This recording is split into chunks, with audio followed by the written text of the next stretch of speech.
Hey guys, welcome back to our YouTube channel Humanities Adda and this is me Manisha Gautam. So in this video हम discuss करने वाले हैं last month strategy के बारे में। जैसे कि आप सबको पता है अब आपके बोर्ड एग्जामिनेशन में 1 मंथ रह गया है एंड इट्स वेरी इंपॉर्टेंट कि आप इस 1 मंथ को किस तरह यूज़ करते हो। सो आपकी स्ट्रैटेजी क्या होनी चाहिए, वो कौन सी चीज़ें हैं जो आपको फॉलो और अनफॉलो करनी चाहिए, जो नहीं करनी चाहिए, वो सारी चीज़ें हम इस वीडियो में डिस्कस करेंगे। और ये वीडियो उन सारे बच्चों के लिए जो बोर्ड एग्जामिनेशन देने वाले हैं, चाहे वो क्लास 10th के हो या फिर 12th के हो। So please watch this video till the end, skip मत करना, हम बहुत सारी इंपॉर्टेंट बातें डिस्कस करने वाले हैं। So let's get start. Okay, so now you only have 1 month. अब आपके पास सिर्फ और सिर्फ 1 महीना रह गया है एंड इट्स वेरी इंपॉर्टेंट कि आप अपना टाइम मैनेजमेंट अच्छे से करें। You have to manage your time smartly. अब आपको अपना टाइम जो है वो अच्छे से मैनेज करना है, यूटिलाइज करना है और वेस्ट नहीं करना है। अब आपको एक टाइम टेबल बनाना चाहिए। You have to make a time table according to your situation. सबसे पहले आपको खुद को एनालाइज करना है, एनालाइज योरसेल्फ कि आपने कितना सिलेबस कंप्लीट कर लिया है, आप किस सब्जेक्ट में वीक हो, स्ट्रांग हो, कौन सा टॉपिक अच्छे से कर लिया है, कौन सा टॉपिक बाकी रह गया है। उसके हिसाब से एक टाइम टेबल बनाओ and follow that time tables. मैंने भी अपने बोर्ड एग्जाम्स के टाइम लास्ट मंथ में अपने लिए एक टाइम टेबल बनाया था अपनी सिचुएशन के अकॉर्डिंगली, जिसमें मैंने सारे सब्जेक्ट कवर अप किए थे कि मेरे एग्जाम स्टार्ट होने से पहले मैं सबका रिवीजन टाइम पे कर पाऊँ। सो आपको भी वैसे ही करना है, आपको एक टाइम टेबल बनाना है और उसे स्ट्रिक्टली फॉलो करो because it's your last chance. अब आपके पास ये लास्ट चांस है, 1 महीना बचा हुआ है और ये आपका लाइफ का लास्ट बोर्ड एग्जाम्स है, class 12 students. So you have to do hard work with smart work. Hard work के साथ स्मार्ट वर्क भी करो। देखो, मैं यहाँ पे आपको एक परफेक्ट टाइम टेबल बना के नहीं दे सकती हूँ बिकॉज सारे बच्चे की सिचुएशन अलग है। अब कोई रात में पढ़ता है, कोई दिन में पढ़ता है, कोई सुबह पढ़ता है, कोई लेट नाइट स्टडी करता है। सो सबकी सिचुएशन अलग है। किसी की ऑनलाइन क्लासेस है, किसी की ट्यूशन्स है, किसी के प्रैक्टिकल एग्जाम्स है। देखो, जिन बच्चों का प्रैक्टिकल एग्जाम्स नहीं हुआ है उसकी टेंशन मत लो, उसको साइड में रखो। अब अपने मेन पेपर की तैयारी करो। प्रैक्टिकल एग्जाम्स है वो आपका हो जाएगा, आप मेन पेपर की तैयारी करोगी, उसके साथ ही आपका वो भी कवर अप हो जाएगा। तो अगर आपका पोस्टपोन हो गया है ड्यू टू कोविड रीजंस जो भी है, तो उसको आप साइड में रखो, उसकी टेंशन बिल्कुल मत लो और अपने मेन पेपर पे ध्यान। जैसे कि अब आपके पास टाइम कम है, सो अगर 24 आवर्स में से आप मैं सपोज करती हूँ कि आप 10 या 12 घंटे तो पढ़ाई कर सकते हो और आपको करना ही पड़ेगा क्योंकि अब ये लास्ट चांस है आपके पास। तो now you have to do this much. आपको इतना तो करना पड़ेगा कि आप सारे सब्जेक्ट को लेके इतनी देर पढ़ो। अब मैं ये नहीं कह रही कि आप लगातार पढ़ते जाओ, बीच बीच में ब्रेक लो और ब्रेक लेके ही पढ़ो, बट पढ़ो। अब आपके पास टाइम नहीं है, आपको सेल्फ स्टडी करनी पड़ेगी, खुद का देखना पड़ेगा। It's upon you. सेकेंडली, अब आपको sample paper and previous year question solve करना स्टार्ट कर देना चाहिए बिकॉज अब ये लास्ट मंथ है। आप इसमें रिवीजन के साथ सैम्पल पेपर और प्रीवियस ईयर सॉल्व कर सकते हो।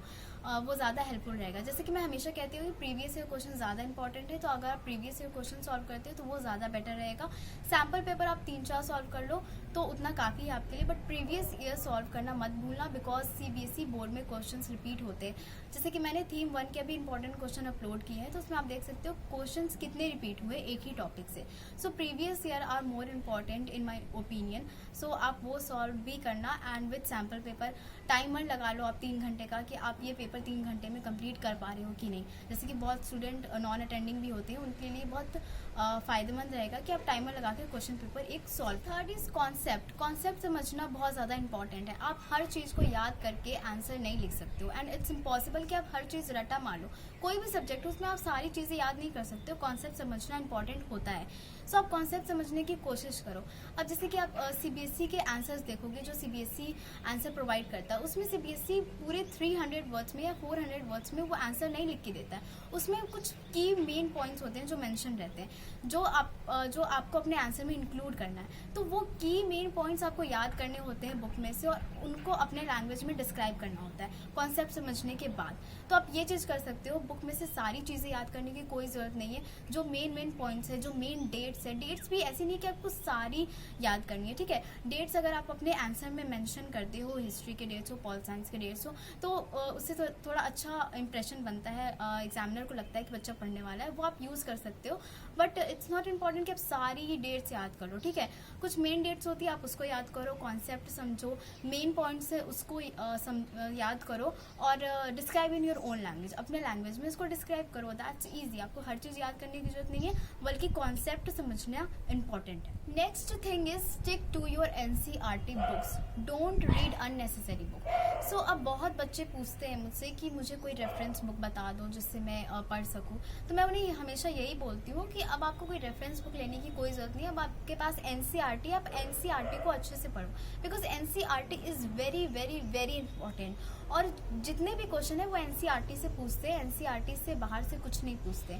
और मैं एक बात बताना चाहूँगी, रेफरेंस बुक में कुछ नहीं होता है, कुछ स्पेशल नहीं होता है। अगर NCERT में 2 लाइन लिखी हुई है तो रेफरेंस बुक में उसे उस 2 लाइन को वो 4, 5 या 8, 9 लाइन में एक्सप्लेन कर देते हैं सिंपल लैंग्वेज में, और थोड़ा एक्स्ट्रा एक्सप्लेन कर देते हैं। अगर आपको एक्स्ट्रा ही जानना है तो आपके पास गूगल है, आपके पास ऑनलाइन मटेरियल है, आप उसे सर्च कर लो ना। एक नई बुक खरीदने से एक टेंशन होती है कि आपने एक नई बुक खरीद ली, अब उसे भी पढ़ना पड़ेगा, तो वो एक अलग टेंशन होती है, और ये एक वेस्ट ऑफ टाइम है मेरे ओपिनियन में, ठीक है।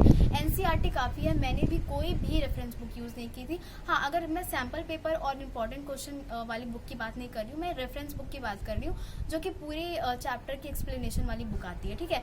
तो वो आपको लेने की ज़रूरत नहीं है, आप कोई भी अननेसेसरी बुक मत रीड करो। अब आपके पास लास्ट मंथ है तो उसमें आप NCERT ही रीड करो।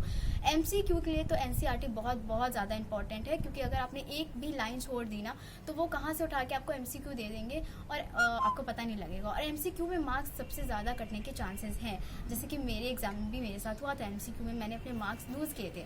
सो वो आपको नहीं करना है। NCERT पढ़ो 1 मार्क के लिए, तो वो बहुत ज़्यादा इंपॉर्टेंट है, और ऐसे भी बहुत ज़्यादा इंपॉर्टेंट है। तो stick to your NCERT book.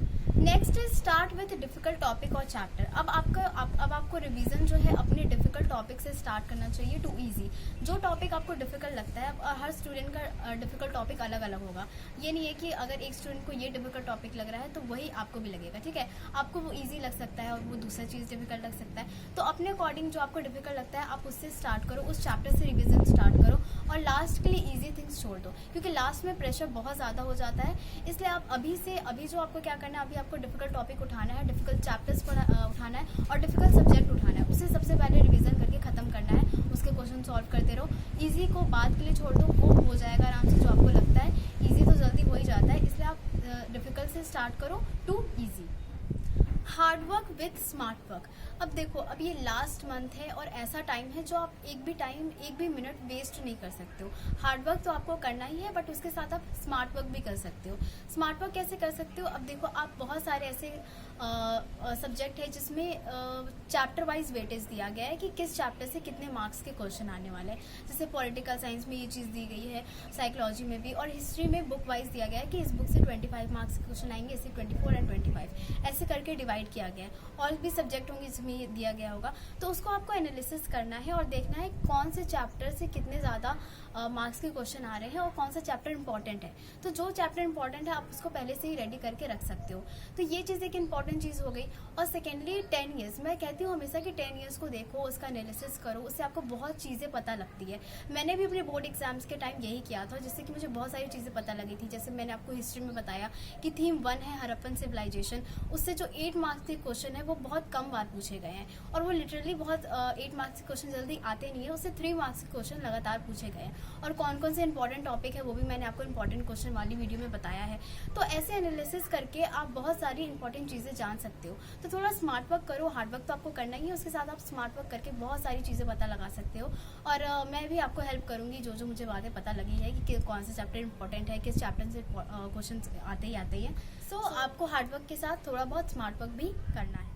So next is equal attention. Equal attention आपको हर सब्जेक्ट को देना है। अब इक्वल अटेंशन का मतलब ये नहीं है कि फाइन आर्ट्स और फिजिकल एजुकेशन जैसे सब्जेक्ट को आप 2-2 घंटा दो और हर सब्जेक्ट के साथ, मैं वो नहीं कह रही हूँ। बट आपको इक्वल अटेंशन का मतलब है कि आपको रोज वो सब्जेक्ट रिवीजन करना है, चाहे वो इंग्लिश हो, फिजिकल एजुकेशन हो, फाइन आर्ट्स हो, हिस्ट्री हो, पॉलिटिकल साइंस हो, जितने भी आपके पास सब्जेक्ट है, 6 है या 5 है, आपको हर रोज उससे टाइम देना है। अब वो टाइम डिवीजन आप पे डिपेंड करता है कि आप कैसे डिवाइड करोगे। अगर आपका फिजिकल एजुकेशन पूरा कंप्लीट है तो आप उसको आधा घंटा दे दो या 15 मिनट दे दो, कितना भी दे दो, बट आप उसको रोज़ रिवीजन करो, क्योंकि अब ये लास्ट मंथ है। अगर आप रोज़ धीरे धीरे थोड़ा थोड़ा करके भी रिवाइज करोगे तो लास्ट एग्जाम तक आपका प्रेशर पूरा बहुत ज़्यादा कम हो जाएगा। अब जैसे हिस्ट्री है जिसमें आपको बहुत ज़्यादा सिलेबस बचा है तो आप उसको 3 घंटा दे दो, 4 घंटा दे दो। फिजिकल एजुकेशन, इंग्लिश जैसे सब्जेक्ट को 1 घंटा दे दो, 2 घंटा दे दो। तो आपको टाइम कैसे डिवाइड करना है वो आप पे डिपेंड करता है, आपकी सिचुएशन पे डिपेंड करता है। सो आपको अपनी सिचुएशन के अकॉर्डिंग भी अपने सब्जेक्ट के लिए टाइम डिवीजन करना है, that is very important. So last is stress free होके पढ़ना, ठीक है, स्ट्रेस फ्री होके पढ़ना है आपको। अब मैं कितना भी स्ट्रेस फ्री होके पढ़ना बोल दूं, आप स्ट्रेस तो लोगे ही। आपको एग्जाम्स के 5 मिनट पहले भी टेंशन होगी, अभी भी टेंशन होगी, और पूरे जब तक आपका एग्जाम खत्म नहीं हो जाता, इनफैक्ट जब तक रिजल्ट नहीं आ जाता, आप टेंशन लोगे, ठीक है। बट देखो, ज़्यादा टेंशन लेने की कोई ज़रूरत नहीं है, थोड़ा बहुत tension is important and is necessary. Psychology वाले स्टूडेंट यहाँ पे समझ रहे होंगे मैं क्या कहने की कोशिश कर रही हूँ। देखो, जब हम थोड़ा बहुत स्ट्रेस लेते हैं ना, तो कभी कभी स्ट्रेस हमें वो चीज़ करने में मजबूर कर देती है जो हमारे लिए अच्छा होता है, ठीक है। फॉर एग्जांपल आप देख लो, आप आराम से बैठे हुए, आपको कोई टेंशन नहीं हो रही, अपना टाइम वेस्ट कर रहे हो, इंस्टा पे रील्स देखे जा रहे हो, ठीक है। फिर अचानक आपको याद आया नहीं, आपके बोर्ड एग्जाम्स आने वाले हैं, आपको पढ़ना चाहिए, फिर आपको टेंशन होने लगती है, एंजाइटी टाइप की होने लगती है, और आप फिर बुक्स लेके बैठ जाते हो। तो ये स्ट्रेस जो होता है ये हेल्पफुल होता है, ये कभी कभी हमें वो काम करने के लिए मजबूर करता है जो हमारे लिए अच्छा है। तो जैसे आप पढ़ाई करने बैठ जाते हो जो कि आपके लिए अच्छा है, स्ट्रेस तो हो रहा है बट आप पढ़ाई कर रहे हो, तो थोड़ा बहुत स्ट्रेस तो नेसेसरी है, ये ज़रूरी भी है, बट ज़्यादा टेंशन मत लो जिसमें आप अपनी तबीयत ख़राब कर लो और फिर आपसे पढ़ाई भी ना हो। तो वैसा वाला टेंशन लेने की कोई ज़रूरत नहीं है, सब कुछ अच्छा हो जाएगा। बस ट्राई करो कि टेंशन कम लो। अब मैं यहाँ पे बिल्कुल टेंशन ख़त्म करने वाली बात नहीं कर सकती, क्योंकि सबको टेंशन होती है, मुझे भी टेंशन होती थी बोर्ड एग्जाम्स के टाइम। तो आप एक काम कर सकते हो कि थोड़ा बहुत टेंशन कम ले सकते हो, और वो टेंशन कब कम होगी, जब आपका सिलेबस कंप्लीट होगा, आप सब अपना रिवीजन अच्छे से कर लोगे, कुछ नहीं बच जाएगा आपके पास, और आपके पास डरने के लिए कोई भी चीज़ नहीं होगी। इसलिए सारी चीज़ों को कंप्लीट कर। अब कुछ ऐसे बच्चे हैं जिनको टेंशन तो होती है, स्ट्रेस भी होता है, बट वो पढ़ नहीं पाते हैं बिल्कुल भी। अगर उनको थोड़ा स्ट्रेस हो रहा है या फिर थोड़ा टेंशन ले रहे हैं या ज़्यादा ले रहे हैं बट पढ़ ही नहीं पाते, तो उनके लिए मैं कहूँगी कि उनको मोटिवेशन की ज़रूरत है। अब इनर मोटिवेशन होना बहुत ज़्यादा इंपॉर्टेंट है। आप कितनी भी मोटिवेशनल वाली वीडियो देख लो, मैं भी देखती हूँ। अब मुझे नहीं, मेरे पास भी 24 आवर्स मोटिवेशन नहीं होता कि मैं हर काम मोटिवेट होकर करते रहूँ, ठीक है। तो जब हम मोटिवेशनल वाली वीडियो देखते हैं ना, तो हमें बहुत मोटिवेशन मिलता है, बट क्या होता है कि वो मोटिवेशन हमारे साथ ज़्यादा टाइम तक रहता नहीं है, वो कभी ना कभी चला जाता है। तो इनर मोटिवेशन होना ज़रूरी है, आपको अंदर से होना चाहिए कि आपको ये चीज़ करना है, आपको अच्छे मार्क्स लाने हैं, आपको अपने पेरेंट्स को प्राउड फील करवाना है। सो एक इनर मोटिवेशन होना एक इम्पॉर्टेंट बात है। और अगर आपको मोटिवेशन नहीं आ रही है ना, तो आप मेरा तरीका अपना सकते हो। जब मैं क्लास 12th में थी तो मैं कैसे मोटिवेशन लाती थी, जब मुझे बिल्कुल पढ़ाई करने का मन नहीं करता था, तो मैं जब क्लास 12th में गई स्टार्टिंग से ही, तो मेरे अंदर एक इनर मोटिवेशन तो थी कि मुझे ये करना है, बट फिर भी आप कभी ना कभी डीमोटिवेट हो जाते हो। मैं डीमोटिवेट होती थी तो मैं वो चीज़ें सोचती थी कि क्या होगा अगर मेरे अच्छे मार्क्स नहीं आए, क्योंकि मुझे बहुत ज़्यादा ये था कि मेरे अच्छे मार्क्स आए, मुझे अच्छा स्कोर करना है। और फिर उसके बाद मैं बेकार चीज़ें सोचती थी, जैसे कि मेरा एडमिशन नहीं हो पाया, मुझे दिल्ली यूनिवर्सिटी में एडमिशन लेना था। हर बच्चे का एक ड्रीम होता है कि वो एक अच्छे कॉलेज में जाए। आप में से बहुत लोगों का होगा कि आप दिल्ली यूनिवर्सिटी में पढ़े या फिर कोई भी अच्छे कॉलेज में पढ़े, कोई लॉ कॉलेज जो क्लैट कर रहे हैं वो लॉ कॉलेज में जाए, अच्छे से अच्छे कॉलेज में जाए। एक होता है सबका ड्रीम, एक ड्रीम कॉलेज होता है कि आपने ड्रीम कॉलेज में जाए। तो मैं हमेशा यही सोचती थी कि मेरा अच्छा स्कोर नहीं किया मैंने, अच्छे मार्क्स नहीं आए, फिर मेरा एडमिशन नहीं हुआ, जितने भी बेकार चीज़ें थी वो मैं सोचती थी, और फिर मैं वो सोच के डर जाती थी और फिर पढ़ने बैठ जाती थी। तो अब एक ये तरीका भी अपना सकते हो। आप ये सोचो, आपको अगर अच्छे मार्क्स नहीं आए, जो आपने सोच रखा है आप वो अचीव नहीं करते हो, तो फिर क्या होगा। आई होप ये सोचने के बाद आपको थोड़ी बहुत मोटिवेशन आएगी। अब ये उन बच्चों के लिए जो बिल्कुल भी पढ़ाई नहीं कर पा रहे। सो आई होप ये तरीका अपनाने के बाद भी आपको थोड़ा मोटिवेशन, एक डर के बाद ही आपको एक डर लगने से अगर आप पढ़ते हो तो वो भी एक अच्छी बात है कि आपको डर है कि अगर आप नहीं पढ़ते हो तो क्या होगा, और उस डर की वजह से आप अगर पढ़ाई कर रहे हो तो वो भी। सो आई होप ये वीडियो आपको अच्छी लगी हो, और जितने भी मैंने आपको टिप्स बताए हैं आप उसे फॉलो करें, and that would be helpful अगर आप वो फॉलो करते हैं जो मैंने बताया है आपको। अब ये लास्ट मंथ है इसलिए आप अच्छे से प्रिपरेशन करें। वन मोर थिंग, जैसे कि आपको पता है I am providing notes and study material. So आप उस ग्रुप को ज्वाइन करना चाहते हो तो डिस्क्रिप्शन बॉक्स में सारी डिटेल है, वहाँ जाके आप देख सकते हो, हमारा ग्रुप ज्वाइन कर सकते हो, जिसमें आपको सारे नोट्स एंड स्टडी मटेरियल मिल जाएंगे। सो इस वीडियो में इतना ही। Till then like this video, share this video with your friends and do subscribe our channel अगर आप नए हो, और हमारा इंस्टाग्राम पेज भी फॉलो कर लेना if you are new here.